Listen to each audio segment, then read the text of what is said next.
имаме целосно нова сала, почнувајќи од кров, ново осветлување, нова вентилација, нов модерен, најквалитетен паркет, нови тоалети, санитарни чворови, значи буквално све од корен.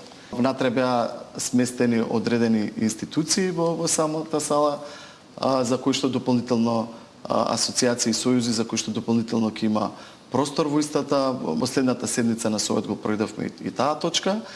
Иначе салата ќе го носи името Лазар Лечич, на нашата позната легенда, и тоа ќе го направам на следната седница на Совет, каде што ќе дадам точка на Советот. Советниците верувам дека ќе се согласат со мојот предлог, односно заедничкиот предлог кој што дојде од повеќе страни, вклучувајќи спортски новинари, продолжувајќи со легендите од клубот кои што инсистира да го носи името Лазар Лечич, иако беше во потесниот круг, имавме неколку имиња за кои разговаравме како да се вика самата сала и се одлучи да биде Лазар Лечич.